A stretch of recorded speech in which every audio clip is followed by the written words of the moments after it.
Hello, Screen Junkies. Dave Bautista is going hard against Disney following the James Gunn firing from Guardians of the Galaxy 3. Now, just quickly, if you were with us this morning, we did cover this on our regularly scheduled morning show at 11 a.m.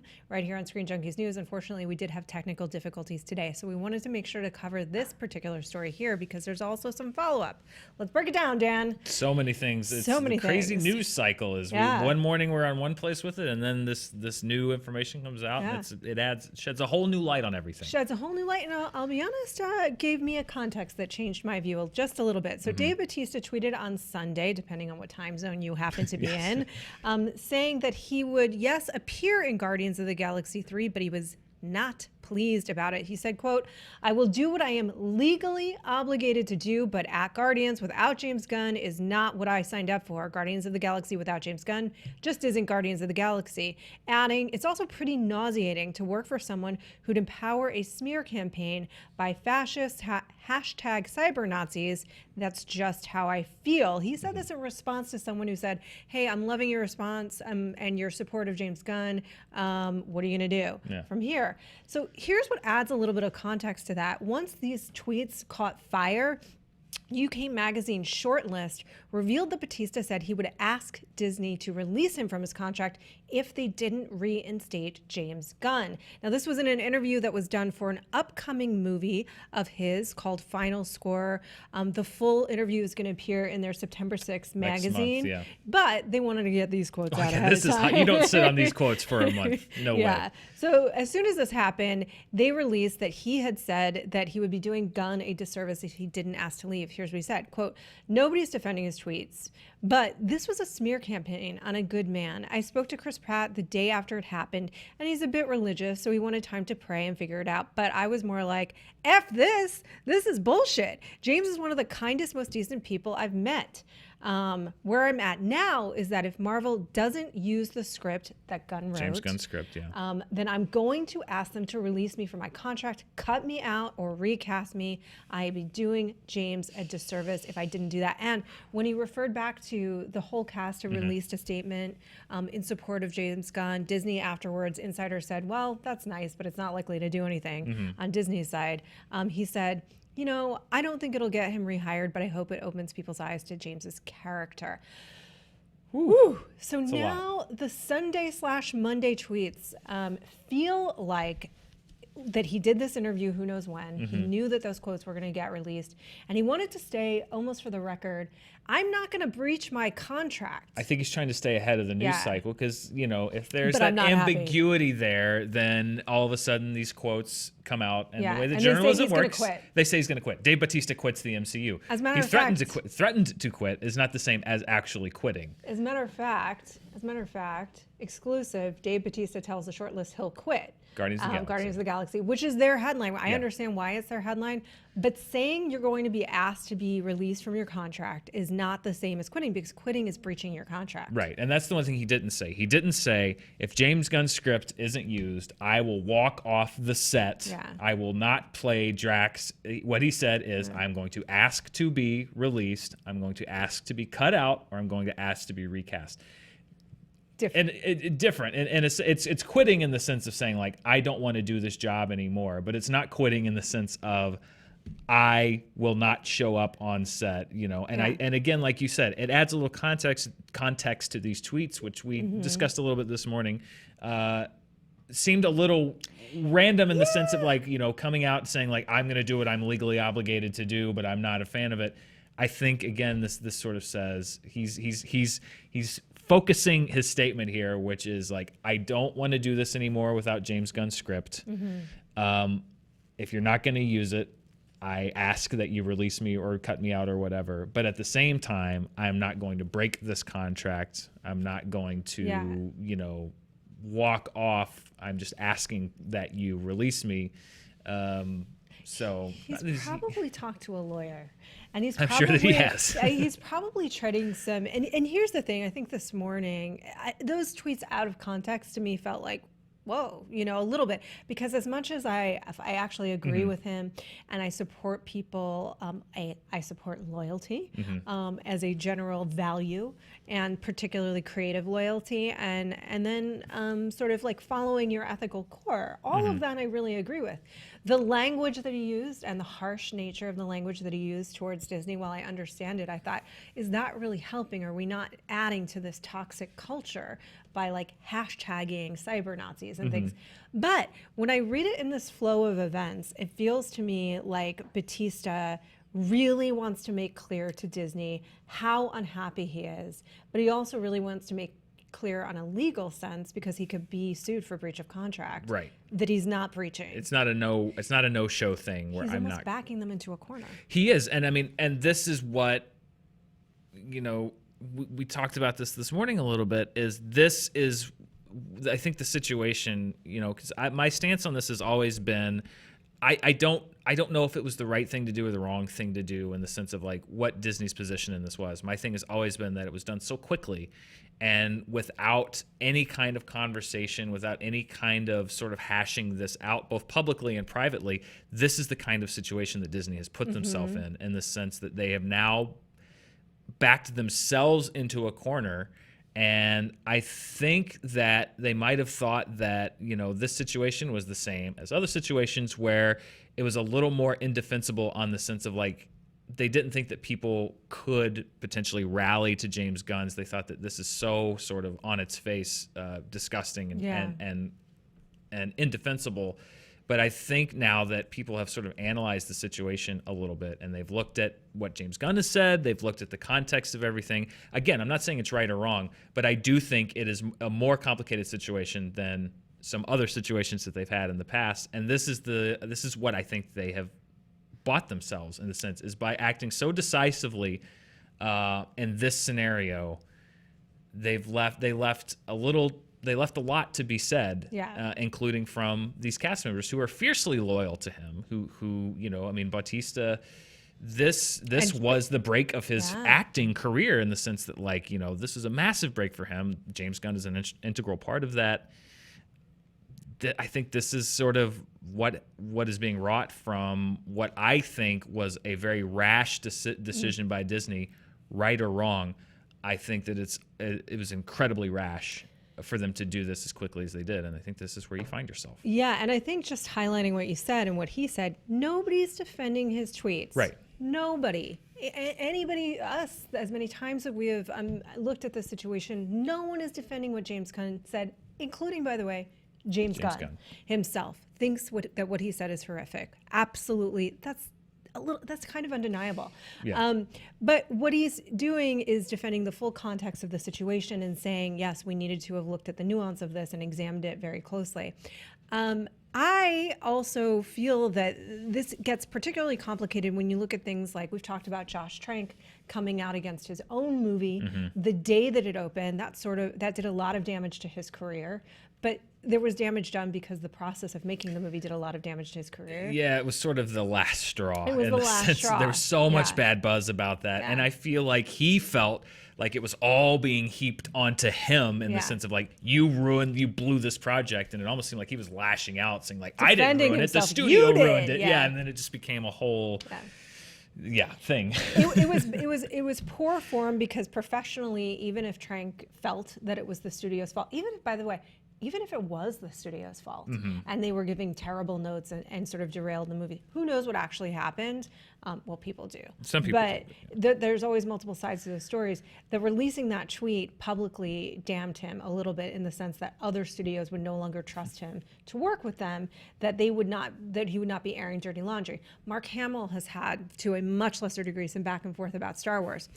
Where do we think, because even if we 100% back Bautista and think, yeah, man, you're doing the right thing to stick by James Gunn, where do we think that this will land him in terms of how the industry views him as a viable candidate to be a part of their projects? Not because of what he's saying, but perhaps the particular wording with which he is saying it. I think it can go both ways, honestly. I think that there may be some studios that don't care for an actor being this outspoken. I think there may be some filmmakers and creative partners that say, I admire this kind of loyalty to someone. He certainly is going to work for James Gunn. Yeah, he will definitely work for James Gunn. I don't know. That's a great question, because who even knows now where this leaves him with Disney? Does Disney sort of call his bluff and say, like, okay, you're released. We're not bringing Drax back. He's not going to be in Guardians of the Galaxy 3. That snap was permanent. We're going to go for you. We're going to go back and we're going to go on without you. But the other domino that is left to fall is, what's the rest of the cast do now? You now have one cast member who has openly said, I would prefer to not come back if you're not using James Gunn's script. If tomorrow Zoe Saldana says the same thing, or Chris Pratt says the same thing, or Pom Klementieff says the same thing, or Bradley Cooper, or Vin Diesel, if this is a domino effect where they all kind of go into this middle area of, we'll show up if you make us, but quite honestly, if we're not using the script, we don't want to be there. Where does that leave the studio? Because that is now the only narrative around every other project that the Guardians of the Galaxy are in from now on. And you raise a really good point, because you're right. Like, where Drax has become a fan favorite, so how this impacts the MCU as a total, there's enough characters that it's not hugely going to impact the MCU, but it does impact the Guardians. There's a total pall over Guardians of the Galaxy 3 forever now after this situation. This is the conversation. Recasting Drax is not an option, because you're hoping that just a small portion of the audience is even paying attention to this, and that the audience at large will not notice. But they will notice if it's not the same Drax, or if Drax isn't there. It's not like, and no disrespect to the characters, character work that Terrence Howard and Edward Norton did, but it's not like recasting Rhodes, and it's not like recasting the Incredible Hulk. Both of those characters had one movie. Incredible Hulk didn't have a massive impact, honestly. It was 4 years between that movie and Ruffalo taking over. Rhodes was a supporting character in the first Iron Man movie, and again, that character was not so distinctive that you couldn't switch from Howard to Cheadle and people be like, what's going on? They literally addressed it for 1 second, and that was it.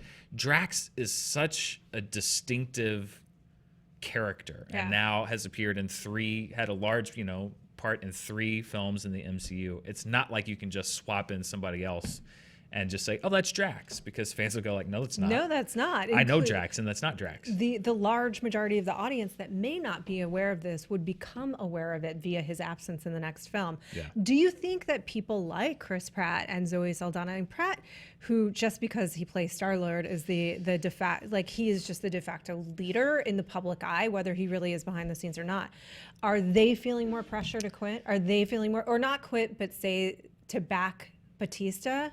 Do you think? That's the question. Is this going to be, the cast sort of sparingly addressed it on social media and elsewhere. Then they released that big letter that was sort of supporting James Gunn. And Disney, like you mentioned, said that's okay, but that's not going to change our minds. So that's the big question now. Bautista is the first one to come out and say this. Is this their last stand? Mm-hmm. Is the cast now going to say together, if we are in this movie, or if we're in these movies, we are here under duress? Yeah. That may be the last leverage they have left to play, but that is a huge risk. Yeah. And I don't know.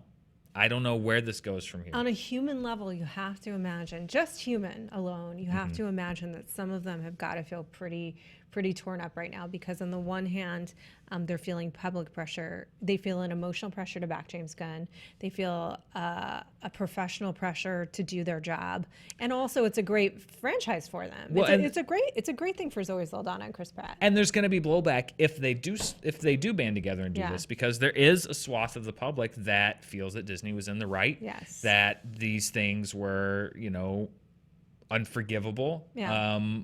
I think that there's some of that sentiment that's valid. I think that there's some of that sentiment, to be quite frank, that's wrapped in conspiracy theories, misperceptions, misconceptions. And headlines that are misleading. Yeah, exactly. That say that he was a terrible, fill in the terrible for adjective. It's a complicated thing. So, I don't know if there's a right way. If there's a There right isn't. action, we're basically in a no-win scenario. Yeah, and for almost everyone. just to give context, because we have talked about this a lot, I certainly understand the sense that as a brand, Disney is 100%.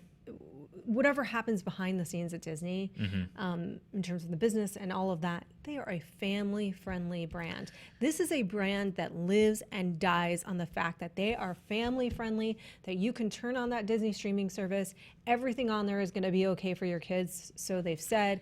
And so I understand from that brand the extent to which Gunn's tweets went were very, very, very alarming for them as a business.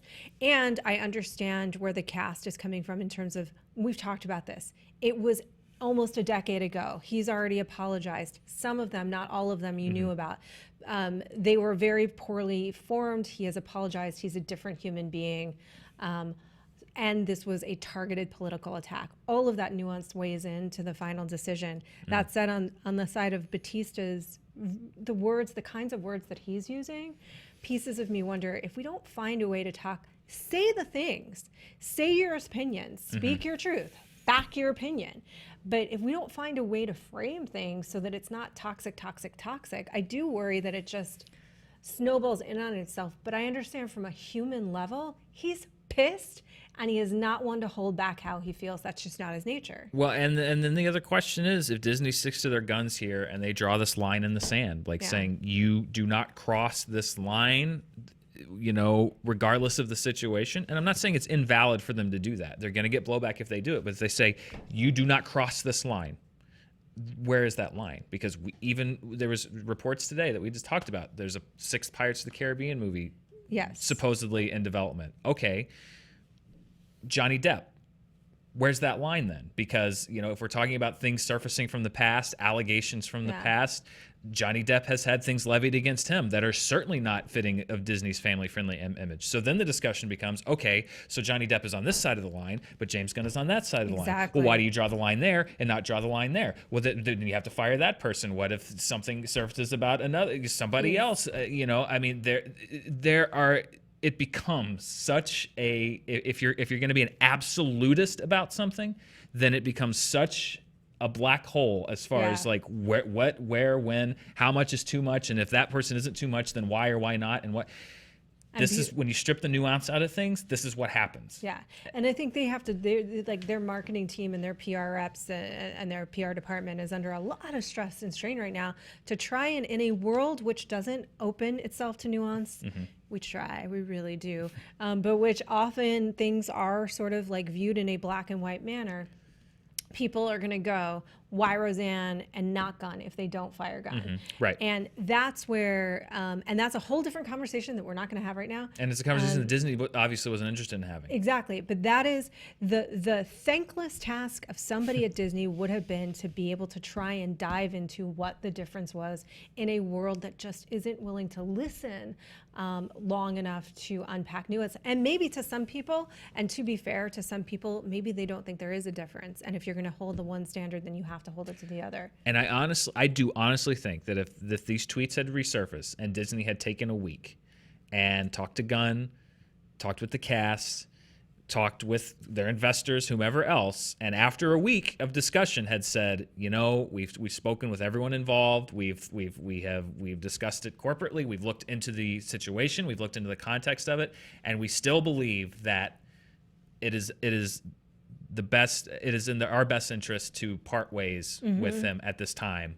I don't think the blowback would have been as bad. I really don't. Instead of just like something surfaced and the next day you're gone. Yeah. I honestly think if they had just taken a week and said, we just cannot reconcile this, I think it would have been much better. I 100% agree with you. They didn't, and now this is where we are. And it would have opened the door for an opportunity, and I don't know how Disney as a corporation does this or how anyone does this, but that for us to start to, as a culture, find a way back to nuance, find a way back to conversation. And maybe being a little pie in the sky. I probably am. But why not? Let's give it a shot. Because again, even just with what Bautista is doing, I think probably to a lot of people, they think he's a hero right now. And I get that perspective. And I certainly applaud so many of the characteristics that he is displaying right now. He is forthright, he is sticking to his guns, he is loyal. All of those things are highly valuable in a friend and human being. I don't know if there's a way to say it that would be better than this. Maybe not, because it wouldn't get the attention. I just don't have the answers to any of that. But no, and no one does. And no one does. But this story does continue to unfold, and I continue to hope that out of this mess, we'll find a better way to sort of examine these things, and that corporations will find a better way to examine these, even if at the end of the day Disney said, as a family-friendly brand, we just can't do it. It has to do with kids. It has to do, for whatever the reasoning is. And I'm sympathetic to that reasoning. Yeah. It's just that it was taken so swiftly and without discussion. And yes, people will say, well, so was Roseanne. I think those are two completely different things. This was somebody, in her case, somebody right now, here today, in our current times, tweeting something that was on its face, I think horrifyingly racist, which she admitted to, then backtracked and unadmitted to, and then sort of readmitted. Yeah. Versus some very poor taste things that were made years ago. I think those are two different situations. Some people disagree. That's fine. I think they're entirely different situations. I think they're completely different. I think they're different situations for that reason. I think the intent was very different. I think the intent to do harm, whether you did harm or not, I think they both did, by the way, was different. And I think that does count. I think intention does count. Yeah. And I think that the source of the attack against Gunn is an important piece of the puzzle. It's a piece of the puzzle, yes. In the sense that if we allow political factions to further destabilize every aspect of our lives in industry and art, we're in trouble on either side. Like we need to find a way to do better than that, in my opinion. Yeah. That said, I certainly understand those that were hugely and found themselves able to reconcile what James Gunn said and the desire to see any more of his work. That's your decision, and I get it. Yeah. That said, Disney has a much bigger situation than they originally thought they did. I think they wanted this to go away. Yeah. I thought they thought this would be a clean break and there would be some fallout, but this is not the last that we're going to be talking about this story, I don't think, and I wonder if in the next days what the response is going to be. Yeah, more to come. Let us know what you think in the comments below as we say, look, I think Dan and I don't want to speak for you, I have mixed feelings on so much of this. Yeah. And I understand so many of the different sides. So we certainly understand if you have different opinions and strong feelings on either side of the situation. But I hope we can just get past this toxic culture, man. That's really what I hope more than anything. All I wanted out of this situation from the beginning is a discussion. Yeah. So I welcome that discussion. So we will look to discuss on Twitter and in the comments below, and we'll certainly be following up as things continue to evolve around what is becoming the most controversial movie of the year, Guardians of the Galaxy, or the upcoming years, Guardians of the Galaxy 3. See you soon on Screen Junkies News. Thanks for watching.